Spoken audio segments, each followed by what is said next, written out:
أشهد أن لا إله إلا الله وحده لا شريك له وأشهد أن محمدا عبده ورسوله لا نبي بعده. اللهم صل على سيدنا محمد وعلى آل سيدنا محمد. Jamaah salat Isya dan salat sejahtera Jamilul Askar yang senantiasa dirahmati dan dimuliakan Allah Subhanahu wa taala. Pada malam kesempatan ini saya diamanahkan untuk menyampaikan yaitu mengenai kisah kesabaran seorang Nabiullah Yusuf alaihi salam dalam menghadapi ujian hidupnya. Dimulai ketika Nabi Yusuf alaihi salam berusia masih anak-anak, masih belia, di mana saat itu Nabi Yusuf tinggal bersama seorang ayah yaitu Nabiullah Yaqub alaihi salam dan juga bersama saudara-saudara yang lainnya yang berjumlah 11 orang. Suatu ketika Nabi Yusuf alaihi salam yang masih anak-anak ini bermimpi, di mana dalam mimpinya ia melihat yaitu matahari dan juga bulan beserta 11 bintang datang di hadapannya dan bersujud kepadanya. Lalu hal ini diceritakan kepada ayahandanya yaitu Nabiullah Yaqub alaihi salam. Diceritakanlah mimpinya tersebut. Lalu apa yang dikatakan oleh Nabi Yaqub kepada anaknya Nabi Yusuf alaihi salam, "Wahai anakku, janganlah engkau ceritakan kejadian ini kepada saudara-saudaramu." Kenapa? Karena ini pertanda bahwasanya engkau akan menjadi seorang petinggi, pembesar nantinya ketika kamu nanti besar. Namun hal ini tidak boleh. Kenapa? Sampai diketahui oleh saudara-saudaranya yang lainnya. Bisa dikatakan Nabi Yusuf alaihi salam beserta satu orang saudaranya yang bernama Benyamin memang seorang dua anak yang berbeda daripada saudara-saudara yang lainnya, karena mereka adalah anak-anak yang begitu berbakti, begitu taat kepada orang tuanya, begitu mulia akhlaknya, berbeda dengan saudara-saudara yang lainnya, sehingga tidak heran kalau Nabi Yusuf dan juga Benyamin begitu disayang oleh Nabi Yaqub alaihi salam. Sehingga betul saja ternyata menimbulkan rasa iri dan rasa dengki daripada saudara-saudara yang lainnya kepada Nabi Yusuf alaihi salam, sehingga muncullah rencana jahat daripada saudara-saudaranya ingin menjerumuskan atau mencelakakan daripada Nabi Yusuf. Apa yang dilakukannya? Dia membuat rencana jahat, yaitu mengajak daripada Yusuf kecil untuk jalan-jalan dengan alasan kepada Nabi Yaqub akan diajak jalan-jalan, bermain-main, dan dengan meyakinkan kepada Yaqub alaihi salam bahwasanya dia akan menjaga dengan sebaik-baiknya. Walaupun sempat ragu, akhirnya diizinkan pula oleh Nabi Yaqub alaihi salam. Rupanya benar saja apa yang terjadi. Ketika Yusuf alaihi salam diajak oleh kakak-kakaknya ini, rupanya bukan hanya diajak jalan-jalan, bermain-main. Rupanya rencana jahat itu diwujudkan dengan memasukkan Yusuf ke dalam sumur, menjurumuskan Yusuf ke dalam sumur, di mana sebelumnya mereka membuat drama bajunya Nabi Yusuf disobek-sobek, lalu dilumuri dengan darah domba, seolah-olah ini adalah suatu kecelakaan. Apa kecelakaan apa? Rupanya itu dijelaskan ketika Nabi Yusuf sudah dimasukkan dalam sumur, pulanglah saudara-saudara yang kakaknya dengan muka sedih, seolah-olah telah terjadi sesuatu yang tidak diinginkan. Rupanya apa yang dikatakan oleh kakaknya, saudaranya, bahwasanya Nabi Yusuf mengalami suatu kejadian yang mengerikan, yaitu dimakan oleh kawanan serigala sehingga tidak terselamatkan nyawanya. Mendengar kabar ini, Nabi Yaqub alaihissalam sangatlah bersedih dan sedihnya amatlah mendalam, sehingga dengan kesedihan tersebut Nabi Yaqub menjadikan matanya menjadi buta. Luar biasa. Saya pikir ini suatu drama yang cukup luar biasa. Rupanya Nabi Yaqub berdoa kepada Allah, berserah diri kepada Allah.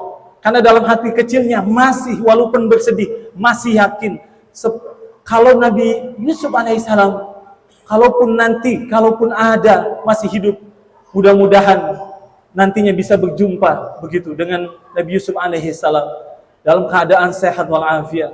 Rupanya kisah ini terus berlanjut. Suatu ketika musafir menemukan sumur di mana ia ingin mengambil air sebagai persediaan untuk bekal menuju Mesir. Rupanya dalam timbaannya itu, ketika ingin diangkat, rupanya timbaannya itu terasa sangatlah berat. Ketika diangkat terus sampai ke atas, ia menjumpai seorang anak laki-laki, yang anak-anak tersebut terlihat cakaplah begitu. Lalu apa komentar dari temannya? Kalau kayak begitu, kita bawa saja anak ini. Kita bawa ke Mesir, nantinya akan kita jual. Semoga nanti membawa keuntungan buat kita. Rupanya dibawalah ke Mesir. Lalu di sana, rupanya Nabi Yusuf alaihissalam diangkat menjadi anak angkat oleh seorang petinggi Mesir yang bernama Kitwir kalau tidak salah. Lalu diangkatlah menjadi anak angkat, istilahnya begitu. Sebelumnya dianggap dibeli begitu. Lalu ketika dalam perjalanan, rupanya petinggi Mesir ini yang bernama Kitwir ini menjumpai Nabi Yusuf, menyampaikan seorang laki-laki tua dan memberikan pertolongan ketika laki-laki itu sedang membutuhkan suatu pertolongan. Dengan bahasa yang begitu baik, begitu lemah lembutnya. Ketika Kitwir menjumpai anak laki tersebut, begitu mulia akhlaknya, lalu diangkatlah anak ini, Yusuf ini menjadi anak angkatnya. Benar saja, ketika sudah beberapa tahun, rupanya Nabi Yusuf ini yang terkenal dengan wajahnya yang begitu tampannya, sampai terjadilah fitnah terhadap dirinya, di mana Zulaiha sebagai istri daripada petinggi itu jatuh hati kepada Yusuf alaihissalam. Sampai kisahnya akhirnya Nabi Yusuf rupanya difitnah dan ditahan, begitu. Ditahan. Nah, dalam tahanan itu rupanya ada juga dua tahanan lain daripada tahanan kerajaan, di mana tahanan itu rupanya punya kasus besar dalam kerajaan tersebut. Namun suatu ketika rupanya salah satu daripada tahanan itu, daripada pegawai kerajaan itu bermimpi. Lalu dalam mimpinya ia meremas anggur begitu.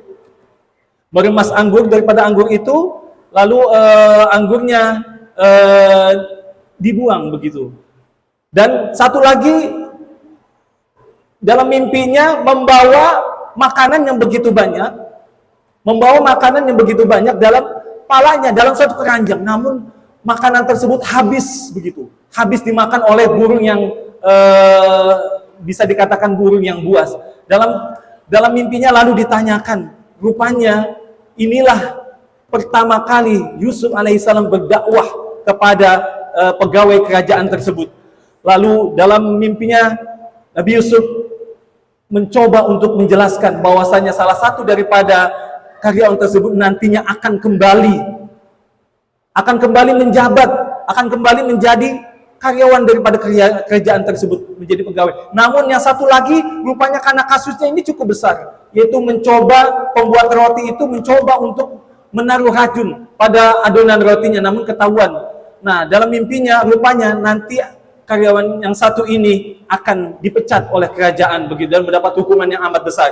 Nah, dari kisah ini berlanjut kembali, rupanya Raja Mesir saat itu yang bernama Ar-Rayyan bermimpi. Rupanya dalam mimpinya ia menjumpai daripada mimpinya yaitu 7 ekor sapi yang gemuk-gemuk dan 7 ekor sapi yang kurus kering. Dan 7 bulir daripada gandum yang berwarna hijau dan 7 bulir daripada gandum yang kering begitu. Apa dalam mimpinya? Rupanya 7 sapi yang kering ini memakan daripada 7 ekor sapi yang gemuk-gemuk.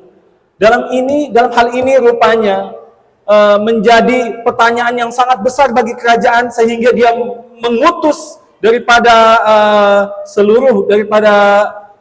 menteri-menterinya untuk mencari seorang ahli tafsir. Namun tidak memuaskan hati daripada raja tersebut, Raja Mesir.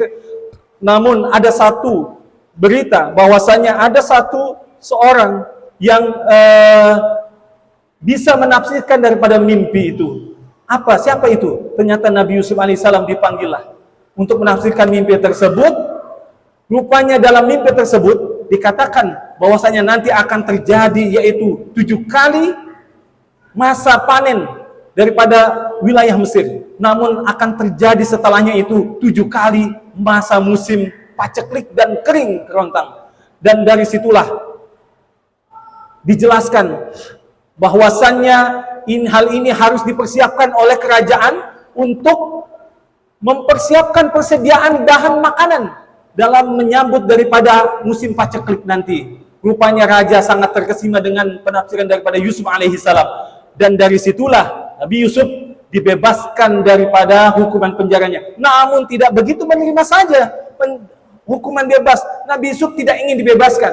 Namun dia ingin daripada raja membuat suatu keputusan persidangan lah, paling anggap begitu, bahwasanya hukuman yang dilakukan kepada dirinya, yaitu tuduhan fitnah yang terjadi pada dirinya, harus dibenarkan dalam sidang tersebut. Rupanya setelah diputuskan Nabi Yusuf tidak bersalah, diangkatlah Nabi Yusuf di dalam suatu kerajaan begitu. Rupanya di sini Nabi Yusuf banyak memberikan masukan-masukan kepada kerajaan. Mulai saat ini, nanti ketika musim panen tiba, sudah semestinya kerajaan mempersiapkan betul daripada menghadapi musim paceklik. Dan dengan itu, maka Nabi Yusuf diangkat menjadi salah satu menterinya, yaitu bisa dikatakan menteri bagian perekonomian begitu.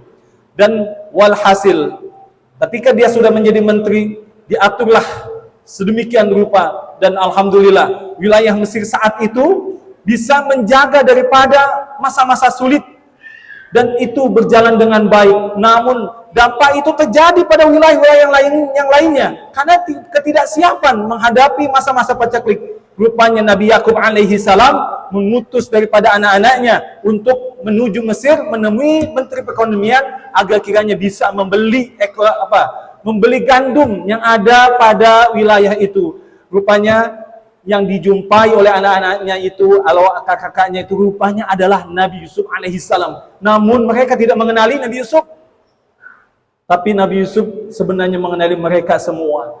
Dan dari situlah Nabi Yusuf merencanakan, karena melihat saat itu tidak dijumpai Benyamin, direncanakan bagaimana caranya bisa bertemu dengan Benyamin.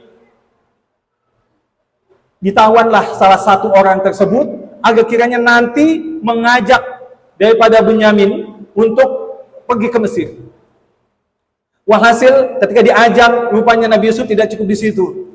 Dia membuat suatu perencanaan di mana dalam karung anak-anaknya itu, saudara-saudaranya, dalam karung Benyamin yang dibawa, diselipkan oleh Nabi Yusuf, yaitu seolah-olah ini adalah suatu bentuk pelanggaran. Rupanya ini adalah alasan Nabi Yusuf supaya bisa menahan Benyamin untuk di Mesir selama beberapa tahun. Walhasil, rupanya setelah disepakati boleh membeli makanan itu segala macam, dibawalah ke rumah Nabi Yakub alaihissalam. Rupanya belum diketahui oleh saudara-saudaranya. Dan ketika sudah menjumpai Benyamin, dan itu disampaikan bahwasanya itu adalah Nabi Yusuf alaihissalam, bergembiralah Benyamin. Dan ketika itu dikabarkanlah kepada Nabi Yakub bahwasanya Nabi Yusuf mengundang mereka ke kerajaan dan menjumpai Nabi Yakub alaihissalam dalam keadaan buta. Begitu senangnya ketika ternyata saudara-saudara yang mengetahui itu adalah Nabi Yusuf, seorang petinggi Mesir. Maka mereka meminta maaf kepada Nabi Yusuf atas segala kesalahan-kesalahan yang dulu pernah terjadi. Karena kesalahannya cukup fatal, sangatlah fatal. Namun apa yang dikatakan oleh Nabi Yusuf alaihissalam? Bahwasanya aku telah memaafkan daripada kesalahan-kesalahan kalian. Mulai saat ini tidak ada lagi cercaan, tidak ada lagi rasa dengki, tidak ada lagi rasa dendam. Tidak ada lagi sesuatu yang menyakitkan di antara kita semuanya. Dari sinilah kita bisa mengambil pelajaran begitu besar, hati yang begitu besar yang terdapat pada diri dalam hati Nabi Yusuf alaihissalam, akhlak yang begitu mulia. Ketika ayahnya juga matanya buta, Nabi Yusuf dengan kebesaran Allah memohon kepada Allah, rupanya dengan diusap dengan jubahnya, alhamdulillah Nabi Yakub alaihissalam bisa melihat kembali. Kalau kita bisa mengambil pelajaran di sini, bahwasanya kesalahan yang terjadi daripada saudara-saudara Nabi Yusuf itu amatlah besar. Mungkin bagi kita, andai saja terjadi bahwasanya apabila ada seseorang yang ingin mencelakakan kita, bahkan akan membinasakan kita, tentunya terjadi dalam diri kita adalah bagaimana kita bisa suatu saat membalas dendam kepadanya. Namun tidak begitu dengan Nabi Yusuf alaihissalam. Dan ini semuanya mengingatkan kepada kita bahwasanya Allah berfirman, alladzina yunfikuna fis sarra wad dharra wal kaziminal ghaiz wal 'afina 'anil nas. Wal 'afina 'anil nas, memaafkan daripada kesalahan orang lain. Wallahu yuhibbul muhsinin. Allah sangat mencintai daripada orang-orang yang berbuat kebaikan. Ya, dan salah satunya di antaranya itu memaafkan daripada kesalahan-kesalahan orang lain. Mungkin ini adalah sesuatu yang tidaklah mudah bagi kita. Namun bagi kita, apabila kita mohon kepada Allah, kita yakin kepada Allah bahwasanya balasan-balasan bagi orang-orang yang senantiasa memaafkan terhadap kesalahan-kesalahan orang lain, Allah balas dengan balasan kebaikan-kebaikan yang berlimpah, keberkahan-keberkahan dalam hidupnya. Tentu sudah dikatakan oleh Allah, Allah sangatlah mencintai daripada orang-orang atau hamba-hambanya yang berbuat kebaikan. Mudah-mudahan dengan kisah ini kita bisa mengambil hikmah dalam kehidupan kita sehari-hari. Tentulah tidak lepas daripada ujian-ujian hidup kita, terutama di bulan suci Ramadan ini. Ini adalah momen-momen yang amat penting, amat berarti dalam kehidupan kita. Mulai saat ini, apabila ada mungkin dalam diri kita suatu kejadian-kejadian yang telah terjadi di mana ada orang yang telah berbuat kesalahan pada kita, mulai memaafkan walaupun dia belum meminta maaf kepada kita. Ini adalah bentuk jiwa yang luhur, yang mulia, di mana terhadap seorang yang memiliki jiwa pemaaf tentu akan menjadikan jiwanya tenang, jiwanya akan tentram, dan jiwanya akan damai. Dan insya Allah itu semua akan menjadikan dampak positif bagi kehidupan kita semuanya. Amin, amin ya rabbal alamin. Demikian yang dapat kami sampaikan, kurang lebihnya mohon maaf. Billahi taufiq wal hidayah. Assalamualaikum warahmatullahi wabarakatuh.